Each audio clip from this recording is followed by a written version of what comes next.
Welcome back, everybody. Today, we're going deep on something I'm sure you've all heard about, 5G. But we're not just here for the hype. We're going straight to the source. Okay, I'm listening. We've got this paper. It's called What Will 5G Be? Itchy. It's written by a whole group of IE fellows. Now, those are the people who really know their stuff. They literally write the standards for this tech. Exactly. And so when these folks start making predictions, well, I think it's worth listening. For sure. I'm all ears. And you know what's really interesting about this paper is What's that? it doesn't treat 5G as just like, oh, the next little step. Right. They call it a paradigm shift. Oh, wow, a paradigm shift. Yeah.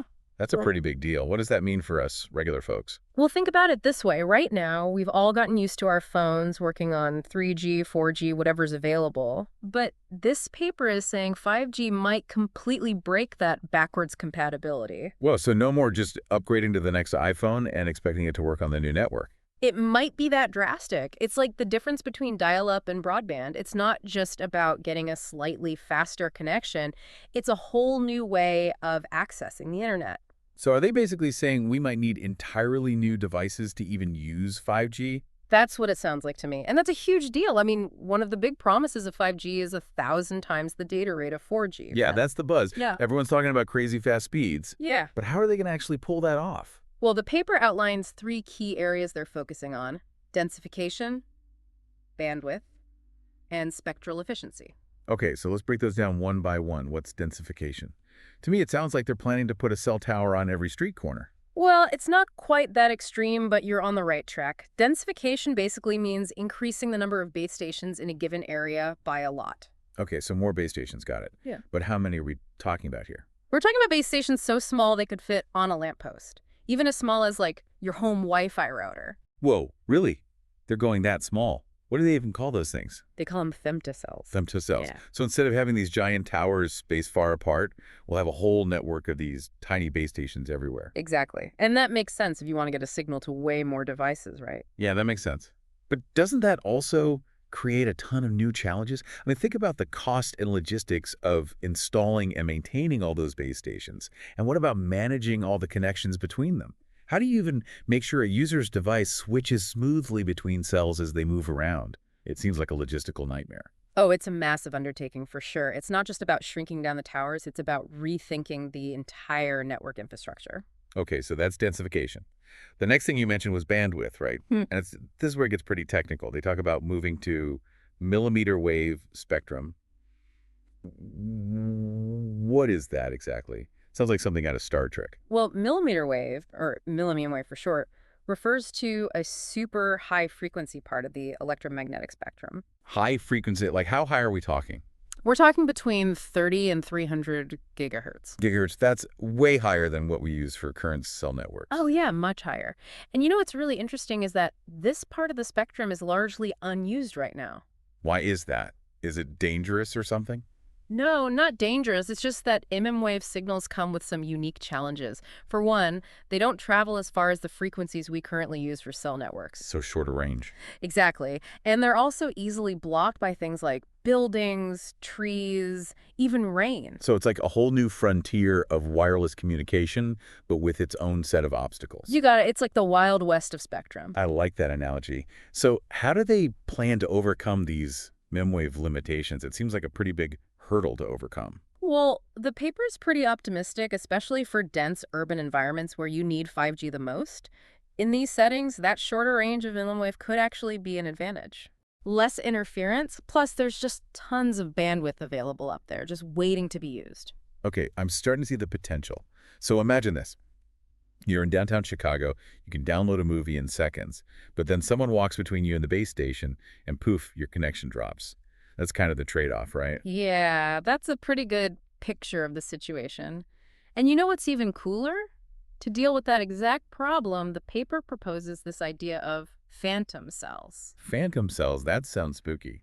It's not that spooky. The idea is to use millimeter wave for all that super high-speed data transmission, but then rely on the good old reliable microwave frequencies for the control signals. You kind of get the best of both worlds. A hybrid system, I see. That's pretty clever. Okay, so we've covered densification and bandwidth with all the excitement and challenges of millimeter wave. What about that last piece you mentioned, spectral efficiency? What's that all about? Well, that's where they introduced this tech called massive MIMO. Massive MIMO. Okay, that definitely sounds intimidating. I know, right? But the idea is actually pretty simple. MIMO stands for multiple input, multiple output, and massive just means we're talking about hundreds, maybe even thousands of antennas at the base station. Thousands of antennas. Hold on. My phone doesn't have thousands of antennas. That's the interesting part. All those antennas, they're at the base station, not on your device. Okay, so what's the point of having all those antennas at the base station? By using so many antennas, the base station can focus those signals directly at users. So instead of just blasting out a signal in all directions, it's more like a spotlight. Exactly. Precision targeting of the data. Okay, I get it. So what are the benefits of that kind of precision? Well, it offers a huge boost in both speed and reliability. That makes sense. Yeah. So how do you explain this to someone who's not a tech expert? Imagine you're in a crowded room and everyone's trying to talk at once. Okay, I've been there. It's super hard to hear anything, right? But then, what if you put on noise-canceling headphones? Ah, I see where you're going with this. You can suddenly focus on just one person's voice. It's like massive MIMO is noise-canceling headphones, but for your data. I like that analogy. So it's about filtering out the noise and making data transmission much more efficient. Exactly. Are there any downsides to this technology that seems almost too good to be true? There are always challenges with new technology, right? One of the main ones for massive MIMO is something called pilot contamination. Pilot contamination. It happens when signals from different cells overlap and they kind of mess with each other, confusing the base station. So like when you're trying to listen to one radio station, but another station on a similar frequency keeps bleeding through. That's a great way to put it. So is this pilot contamination a deal breaker for massive MIMO? Not necessarily. Researchers are already working on ways to fix that problem. Okay, that's good to hear. So we've got densification, we've got bandwidth with this whole wild world of millimeter wave, and we've got spectral efficiency through massive MIMO. It seems like they're really pulling out all the stops to make this 1000x data rate a reality. Oh yeah, they're going all in. And you know what's even cooler is that they're not just focusing on speed. Oh, what else is there? The paper also highlights how important these other factors are, things like latency, energy efficiency, and cost.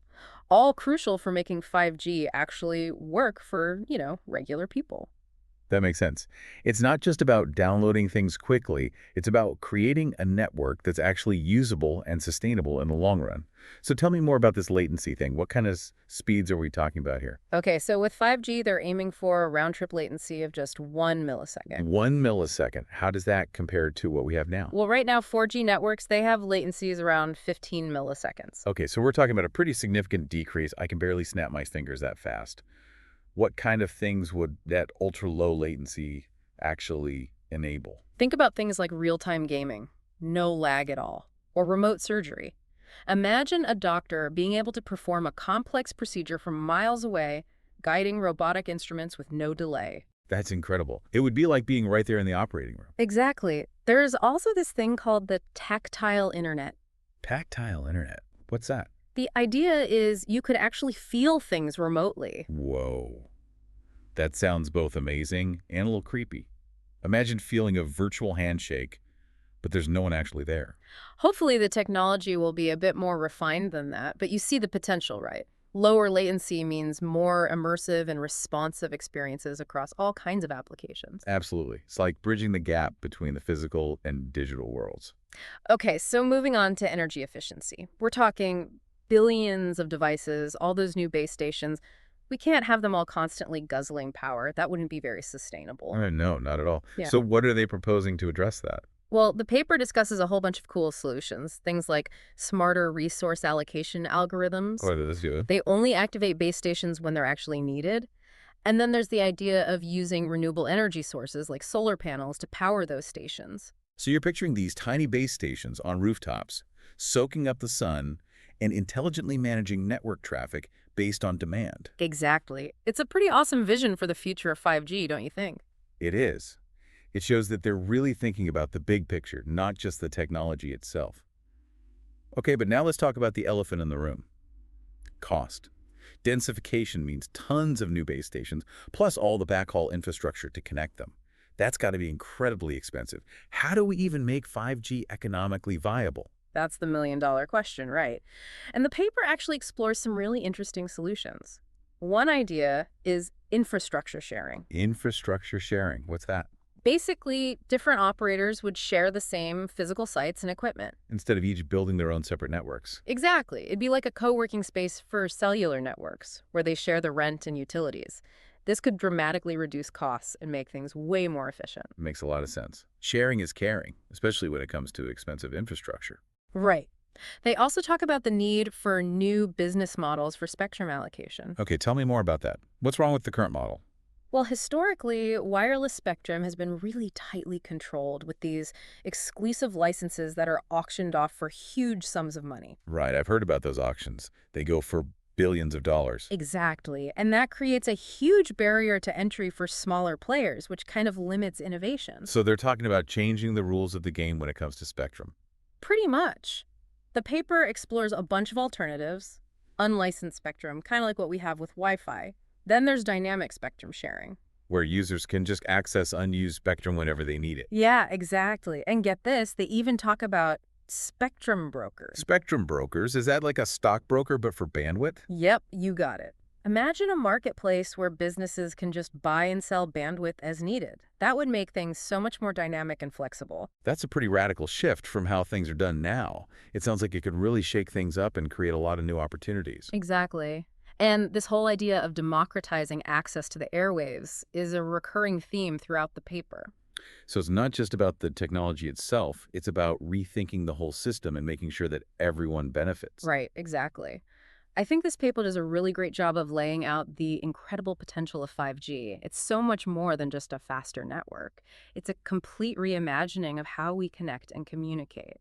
It's exciting, for sure, but also a little daunting to think about all the changes it could bring. Absolutely. It's a Yeah. lot to take in, and it's important to remember that we're still in the early stages of this whole 5G thing. Yeah. There's still a lot that could change and evolve as the technology matures. But one thing's for sure, 5G has the potential to be a total game changer. It's not just about connecting people, it's about connecting everything, creating a network that's faster, more responsive, and more intelligent. It's mind-blowing. Yeah, it really is. This whole deep dive has really opened my eyes. It's like the internet is evolving into a nervous system for the entire planet. Right. Connecting not just people, but machines, devices, and infrastructure in ways that we can only begin to imagine. It's a pretty powerful concept. It is. And as we continue this deep dive and explore the implications of 5G even further, I think it's important to keep this bigger picture in mind. We're not just talking about faster internet, we're talking about a fundamental shift in how we live, work, and interact with the world around us. I'm ready for it. Let's keep diving in. It really is a powerful concept. And, as we move towards this, like, hyper-connected future, it's worth thinking about, what it actually means for us, as individuals. That's a great point. We've been talking a lot about the technical side of 5G, all the nuts and bolts. But what about the human side of it all? How will this tech really change our everyday lives? Well, for one thing, just think about the potential impact on, like, healthcare. Oh, healthcare. Yeah. Imagine a world where remote surgery is, like, totally normal. Thanks to 5G's low latency and crazy high bandwidth, doctors could perform super complex procedures from, like, miles away, guiding robotic instruments with incredible precision. That's insane. It could completely change healthcare, especially for people in like rural areas or places where they just don't have easy access to specialists. Exactly. And it's not just healthcare. Think about education. Imagine students in a tiny village somewhere, and they're attending a virtual class taught by a world-renowned expert, all in real time, with interactive simulations, immersive learning. Whoa, yeah. It's like bringing the best teachers and resources to every corner of the world. That's amazing. Right. It highlights how 5G could really help bridge the digital divide and create a more equitable society. But of course, it's not all sunshine and roses. There's some potential downsides too, worth thinking about. Okay, yeah, let's get into that. What are some of the concerns people have about 5G? One of the biggest ones is, the potential for increased surveillance and data collection. With billions of devices all connected and constantly sending data, well, privacy becomes an even bigger issue. Right. Especially as we just keep sharing more of our lives online. How do we make sure our privacy is protected in a world that's so connected? That's a tough one. It's something policymakers and tech folks are really wrestling with. We definitely need strong privacy regulations, and we need to make sure that individuals have control over their own data. That's for sure. And we have to think about security, too. Absolutely. Cybersecurity becomes, super important when you've got so much critical infrastructure relying on 5G networks. Exactly. We don't want to create a system that's vulnerable to attacks. Right, exactly. And, it's not just about protecting data and infrastructure. We also have to think about the potential impact on society as a whole. In what way? Well, for example, some experts are concerned about, like, job displacement, you know, as automation becomes more common. Oh, right, like in things like transportation and manufacturing. Exactly. We have to make sure that as technology advances, it's creating opportunities for everyone, not just a select few. That's a crucial point. It is. It means thinking ahead, investing in education, retraining programs, so people can adapt to the changing job market. It's clear that 5G presents us with some incredible opportunities, but also some real challenges. It's not just about the tech itself, it's about how we as a society decide to use it. Yeah, I think that's a key takeaway from this paper. 5G isn't some predetermined outcome. It's more like a set of tools, possibilities. It's up to us to figure out how we want to use them. It's like we're being handed this powerful new tool and we can use it to build amazing things or we can, misuse it and have some unintended consequences. It's a big responsibility. Exactly. And as we move forward, I think it's so important to keep having these open and honest conversations about the ethical and societal implications. We need to be talking to policymakers, researchers, the public. Everyone needs to be involved. It's about finding the right balance between, pushing forward with innovation, but also being aware of the potential risks. Absolutely. We need to be bold in our vision for the future, but also mindful of the challenges.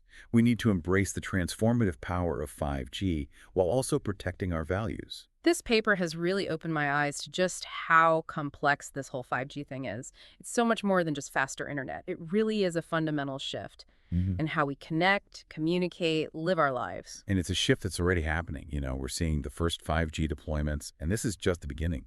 Things are going to get even more interesting in the coming years. It's an exciting time to be alive, but it's also a time for critical thinking and thoughtful discussion. We have to make sure this powerful technology is used to create a better future for all of us. Well said. It's about using 5G for good, and that's going to take all of us working together. So as we wrap up this part of our deep dive, what are some of the key takeaways for our listeners? What should people be thinking about as 5G becomes more and more a part of their lives? I think the biggest takeaway is that 5G is more than just a tech upgrade. It's a societal transformation. It's going to affect every part of our lives. Healthcare, education, how we get around, how we entertain ourselves. It's essential to be aware of both the good and the bad, so we can have informed discussions and make conscious choices. Be informed, be engaged. Don't just passively consume the tech, right? Absolutely. And another key takeaway is that the future of 5G isn't set in stone. It's being shaped right now. By choices we make as individuals, as communities, as a global society, we have the power to influence how this technology develops. I love that. It's not just happening to us, we're a part of it. We are. That's why it's so important to stay informed, stay curious, and stay engaged. Okay, well said. This has been an incredible discussion so far. This paper has given us a lot to think about. It has. The journey's just begun, and I can't wait to see where it goes. To our listeners, we really encourage you to keep exploring 5G. There's so much to discover. The world of 5G is vast. It's always changing. So stay curious, stay informed, and stay connected. Until next time, keep learning, keep questioning, and keep diving deep. I love that. Staying curious. This whole deep dive has got me thinking about what I'm personally excited about with 5G. Oh, yeah. What's got you hooked? I think for me, it's the potential for augmented reality and immersive experiences. AR and VR. Classic. Imagine walking down the street and information about buildings and businesses just pops up on your phone or your glasses, or even feeling like you're actually in a different place through VR. Yeah, and with 5G's low latency and high bandwidth, those experiences could be so real, so seamless, it's like the lines between the physical and digital worlds just start to blur. Exactly. And think about what that means for things like entertainment, gaming, even travel. The possibilities are just mind-blowing. No doubt. And it's not just the fun stuff. Think about more practical applications. 5G could revolutionize transportation. How so? Self-driving cars. Imagine them all communicating with each other with traffic infrastructure in real time. Yeah. Fewer accidents, less congestion. Wow, yeah. That's a huge area where 5G can make a real difference, making our cities smarter, more efficient. Exactly. And there's manufacturing and logistics too.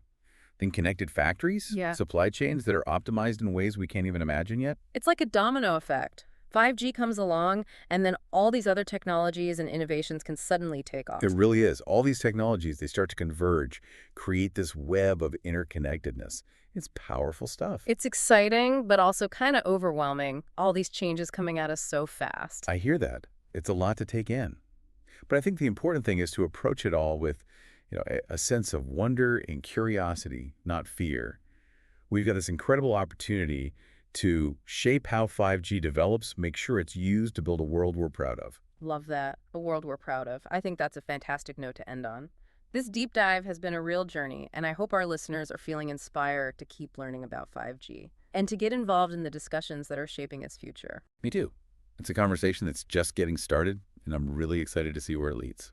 Until next time, stay curious and keep diving deep.